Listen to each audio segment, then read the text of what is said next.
महाराष्ट्र राज्यामध्ये आज जाती जातीमध्ये होणारे भांडणं, मॉब लिंचिंग असे हे प्रकार पाहिल्यानंतर निश्चित आपण पाहिलं, नांदेडला घडलं, जामनेरला घडलं, जळगावला, अशा अनेक ठिकाणी काही जे गावगुंड असतात, काही जे चुकीच्या मार्गाने लोक याच्यामध्ये एकमेकाच्या धार्मिक भावना भडकून ज्या पद्धतीने वातावरण खराब करू लागले आणि विशेषतः मायनॉरिटी समाजाला त्याला टार्गेट केलं जातं.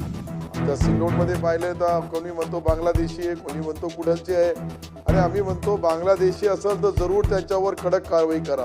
परंतु जे आपल्या देशाचे लोक आहे यांच्या विरुद्ध अशाच पद्धतीने वागल्यानंतर काय भावना होईल याच्याकडे विशेष लक्ष देणं फार जरुरी आहे. काही लोक आपल्या दबावाखाली, काही पक्षाच्या त्या लोकांना प्रत्येक एक समाजाला टार्गेट केला जातो. काही गुन्हे दाखल झालेले ते गुन्हेही रद्द व्हायला पाहिजे आणि विशेषतः सत्य पाहायला पाहिजे. फक्त एखादा मुसलमान असला म्हणून त्याच्यावर कारवाई करायची, ही जी पद्धत आजकाल चालू झाली ही चुकीचं आहे. तो गुन्हेगार आहे, तो कोणत्याही जातीचा असू शकतो, कोणत्याही धर्माचा असू शकतो.